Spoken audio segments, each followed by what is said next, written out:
যারা এখনো ক্লাসে যুক্ত হননি, আজকের ভিডিওটা রেকর্ড হচ্ছে, আপনারা দেখে শিখে নেবেন। আমাদের গতকালকে ভার্ব পড়ানো হয়েছিল। ভার্বগুলো আমরা আবার একবার করে পড়ে সামনে নতুন পড়াতে যাচ্ছি।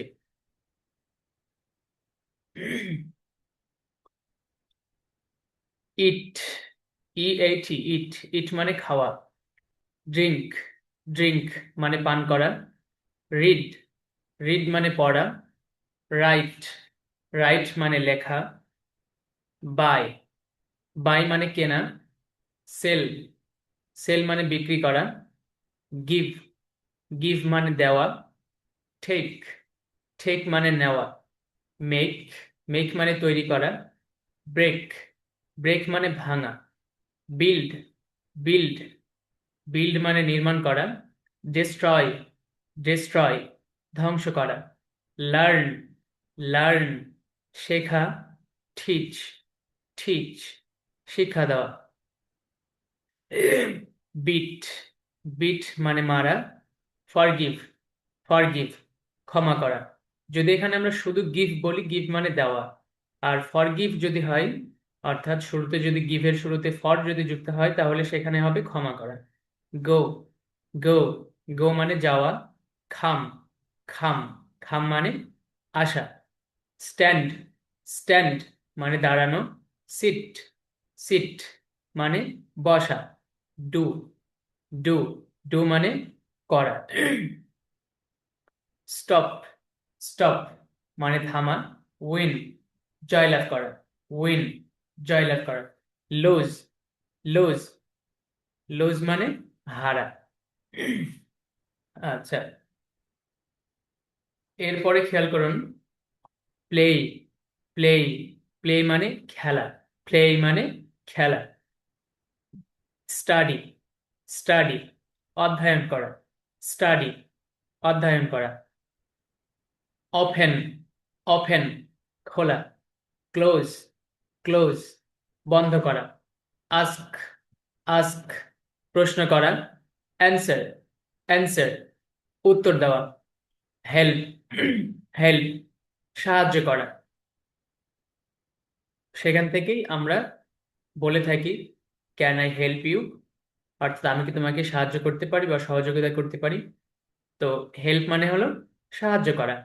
হার্ম, হার্ম মানে হলো ক্ষতি করা। হার্ম মানে ক্ষতি করা। সেভ, সেভ, সেভ রক্ষা করা। খিল, খিল হত্যা করা। খিল হত্যা করা।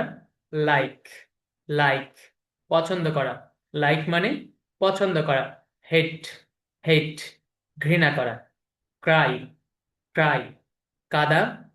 লাভ, লাভ হাসা। ওয়ার্ক, ওয়ার্ক, ওয়ার্ক কাজ করা। স্লিপ, স্লিপ ঘুমানো। স্লিপ ঘুমানো। বি, বি হওয়া। বিখাম, বিখাম হওয়া।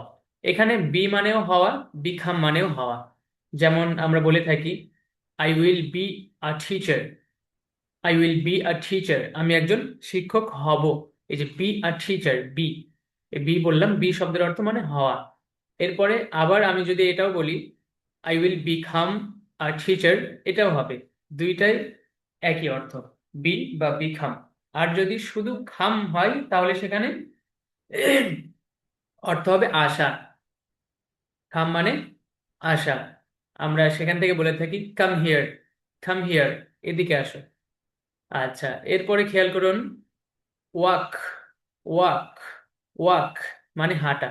এখানে মাঝখানে ডাব্লিউ এ এল কে, তো এল আমরা যদি উচ্চারণটা করি তাহলে শব্দটা হয় ওয়াল্ক, ওয়াল্ক, কিন্তু উচ্চারণটা হবে ওয়াক, ওয়াক। ওয়াক মানে হাঁটা, ওয়াক মানে হাঁটা। এরপরে রান, রান, রান মানে দৌড়ানো। রান মানে দৌড়ানো। তো আমরা ক্রিকেট খেলার মধ্যে অনেকে জিজ্ঞাসা করি আমরা এই কত রান, কত রান, অর্থাৎ এই যে রান, এই রান শব্দটা কিভাবে, মানে দৌড়ানো, মানে কত রান মানে কতবার দৌড়ানো হয়েছে, এক প্রান্ত থেকে আরেক প্রান্তে কতবার দৌড়ানো হয়েছে।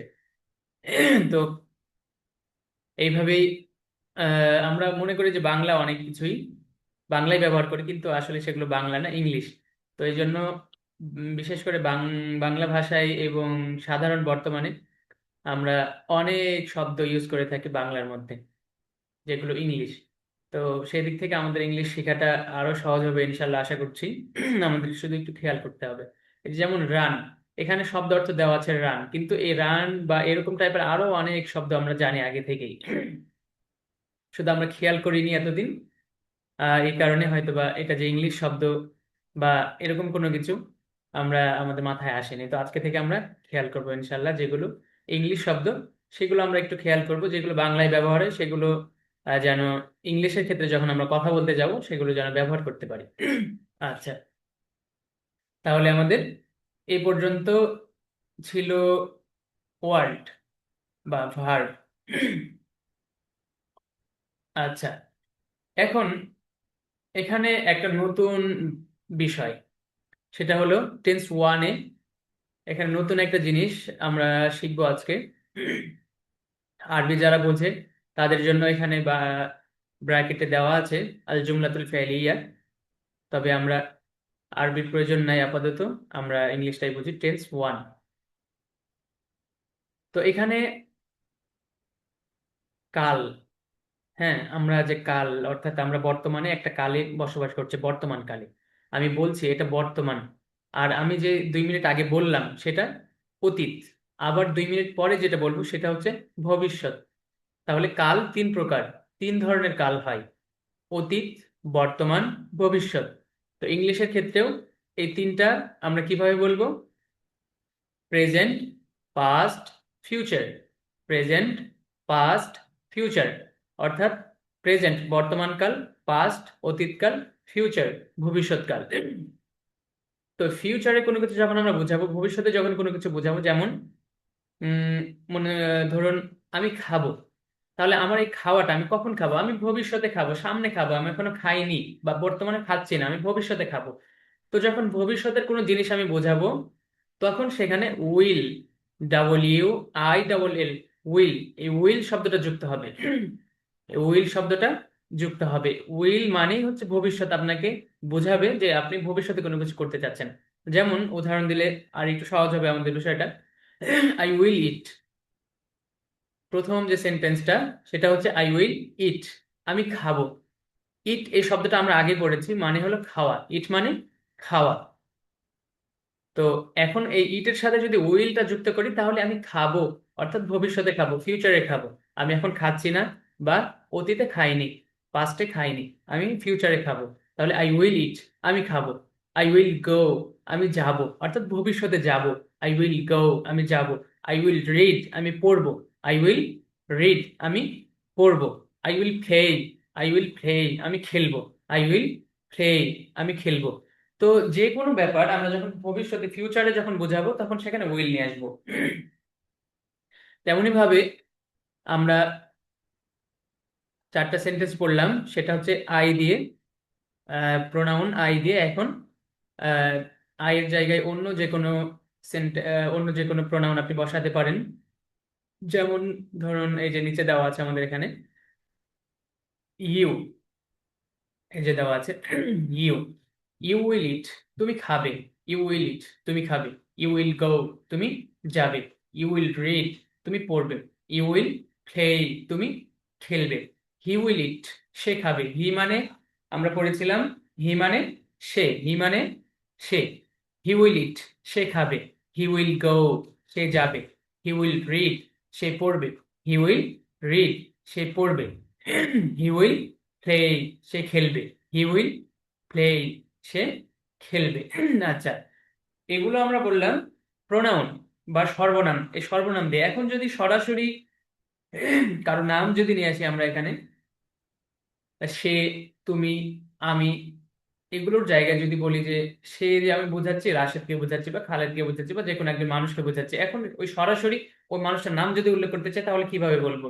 তাহলে আই, হি, ইউ এই জায়গাগুলোতে ওই মানুষের নামটা বসিয়ে দিলেই হয়ে যাবে। যেমন দেখুন, রাশেদ উইল ইট, রাশেদ খাবে। আগে ছিল আই উইল ইট, আমি খাবো, এই আয়ের জায়গায় নাম বসিয়ে দিলেই হয়ে যাবে। যেমন মনে করুন আমার নাম মিজান, তো আমি এখানে রাশেদের জায়গায় মিজান উইল ইট, মিজান খাবে। এই যে এরপরে আরো যে কোনো ধরনের নাম, ছেলে হোক মেয়ে হোক যে কোনো নাম আপনি বসাতে পারেন। যেমন মনে করেন খাদিজা খাবে, তো খাদিজা উইল ইট, খাদিজা খাবে। এখানে কোনো আহ পুরুষ বা মহিলা এই ক্ষেত্রে কোনো পার্থক্য নেই, তবে পার্থক্য হচ্ছে প্রোনাউন যেখানে আছে সেখানে, অর্থাৎ হি আর সি। হি পুরুষের ক্ষেত্রে আর সি মহিলার ক্ষেত্রে। আচ্ছা, আশা করি বিষয়টা বুঝতে পেরেছেন। এরপরে আমরা সামনে আরেকটু পড়বো। রাশেদ উইল ইট, রাশেদ খাবে। রাশেদ উইল গো, রাশেদ যাবে। রাশেদ উইল রিড, রাশেদ পড়বে। রাশেদ উইল প্লে, রাশেদ খেলবে। হ্যাঁ, যেটা বলছিলাম, এই যে নিচে দেখুন ফাতেমা, খাদিজা, এই ফাতেমার নামটা এখানে দেওয়া আছে। ফাতেমা উইল ইট, ফাতেমা খাবে। ফাতেমা উইল গো, ফাতেমা যাবে। ফাতেমা উইল রিড, ফাতেমা পড়বে। ফাতেমা উইল প্লে, ফাতেমা খেলবে। আচ্ছা, তো এই যে আমরা একটা আহ প্রথম যে শব্দটা, প্রথম যে সেন্টেন্সটা, প্রথম যে বাক্যটা, প্রথম বাক্যটা আমরা যদি একটু খেয়াল রাখি তাহলে এই যে আমাদের এই পৃষ্ঠা শেষ, এরপরে নিচের এই পৃষ্ঠা, এরপরে আরো কয়েক পৃষ্ঠা আমাদের অনায়াসেই আমরা বিষয়গুলো বুঝে ফেলতে পারবো প্রথমটা যদি বুঝি, অর্থাৎ উইল এর ব্যবহারটা। তাহলে উই, এই যে এখানে খেয়াল করুন, উই উইল ইট। উই মানে আমরা বলেছিলাম আমরা, উই মানে আমরা, প্রোনাউন উই। উই মানে আমরা। উই উইল ইট আমরা খাবো। উই উইল গো আমরা যাব। উই উইল রিড আমরা পড়বো। উই উইল প্লে আমরা খেলবো। ইউ উইল ইট তোমরা খাবে। বলেছিলাম প্রোনাউনের সময় যে ইউ শব্দের অর্থ তুমি আবার তোমরা দুইটাই হয়। ইউ, ইউ উইল ইট তোমরা খাবে। ইউ উইল গো তোমরা যাবে। ইউ উইল রিড তোমরা পড়বে। ইউ উইল প্লে তোমরা খেলবে। আচ্ছা, এরপরে দেখুন দেই। দেই মানে তারা। দে উইল ইট তারা খাবে। দে উইল গো তারা যাবে। দে উইল রিড তারা পড়বে। দে উইল প্লে তারা খেলবে। এখন এখানে একটা একটা ছিল প্রোনাউন, এক্ষেত্রেও একটা ছিল, আবার কারো নাম নিয়ে আসলে সেটাও একটা ছিল। এখন যদি আমরা দুইজন বা তিনজনকে বোঝাই তাহলে কিভাবে বলবো? রাশেদ অ্যান্ড খালেদ উইল ইট, মাঝখানে অ্যান্ড এই শব্দটা যুক্ত করবো, অর্থাৎ অ্যান্ড শব্দের অর্থ হলো এবং। অ্যান্ড শব্দের অর্থ এবং বা ও। ও হতে পারে, যেমন আমি ও তুমি যাব, এই যে আমি ও তুমি, এই যে ও, ও এটাকে বোঝাতে ইংলিশে ব্যবহার হয় অ্যান্ড। অ্যান্ড, তো অ্যান্ড ও আবার, ও আবার এবং, এই দুইটার অর্থে আসে। তো Rashed and Khalid will eat, Rashed ও খালিদ খাবে। Rashed and Khalid will eat, Rashed ও খালিদ খাবে। Rashed and Khalid will go, Rashed ও খালিদ যাবে। Rashed and Khalid will read, Rashed ও খালিদ পড়বে। Rashed and Khalid will play, Rashed ও খালিদ খেলবে।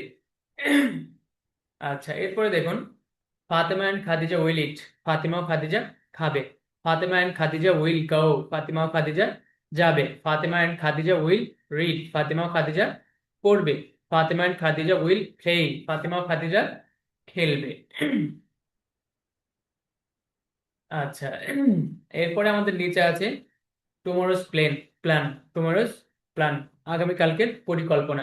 অর্থাৎ আমরা যে সেন্টেন্স গুলো পড়লাম, ভার্ব গুলো পড়লাম, এই ভার্বের অধীনেই এই বাক্যগুলো গঠন হচ্ছে, বাক্যগুলো তৈরি হবে, সেন্টেন্স গুলো তৈরি হবে। তো আমাদের কাজ থাকবে সর্বপ্রথম আমাদের যে ওয়ার্ড গুলো আছে, ভার্ব গুলো আছে, এই ভার্ব গুলো সুন্দর করে মুখস্থ করা। মুখস্থ করে নিচের যে আর একটা নতুন পড়া, টেন্স ওয়ান, এটা একটু বোঝা এবং নিজে নিজে প্র্যাকটিস করা। যখন আমরা আমরা তো বাংলায় বলি যে আমি খাবো, তো যখন এই শব্দটা যখন আমরা বা এই সেন্টেন্সটা যখন আমরা বাংলাতে বলতে যাব, এই বাংলার জায়গায় বাংলায় না বলে আমরা সেটা ইংলিশে বলে ফেলবো। অর্থাৎ যেটা আমরা জানি সেটা আর বাংলায় বলবো না। যেটা জানি না সেটা ঠিক আছে আপনি বাংলায় বলতে পারেন, কিন্তু যেটা আমি জানি সেটা আমি আর বাংলায় বলবো না। সেটা আমি ইংলিশে বলবো। যখন এই ইংলিশে বলবো, তখন কিন্তু প্র্যাকটিস, চর্চা, যে কোনো ভাষার ক্ষেত্রে মূল ব্যাপার হচ্ছে প্র্যাকটিস। আপনি যখন প্র্যাকটিস বেশি বেশি করবেন, তখন সেই ভাষাটা আপনার জন্য ততটা ইজি হয়ে যাবে, ততটা সহজ হয়ে যাবে। তো এই জন্য আমাদেরকে প্র্যাকটিস করতে হবে, বলার মধ্যে নিয়ে আসতে হবে, কথার মধ্যে নিয়ে আসতে হবে।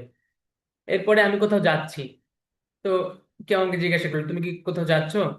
হ্যাঁ আমি যাব। এই যে, ইয়েস আই উইল গো।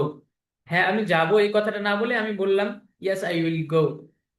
এই যখন আমি ইংলিশ অল্প অল্প করে বলতে শিখবো, বলতে শিখতে শিখতে আমার অনেক জমা হয়ে যাবে। একটা জিনিস দেখবেন, খেয়াল করবেন, যে কোনো ব্যাপার, যে কোনো বিষয় একদিনে কিন্তু হয় না, আস্তে আস্তে হয়। আহ এই জন্য আমাদেরকে স্বল্প, শুরু থেকে অল্প অল্প করে শিখতে শিখতে একদিন আমাদের অনেক জমে যাবে। যেমন রাত্রেবেলা আমরা, আমাদের বাংলাদেশ কিছুদিন আগে শীত ছিল, তবে আমাদের মিশরে এখনো শীত আছে হালকা।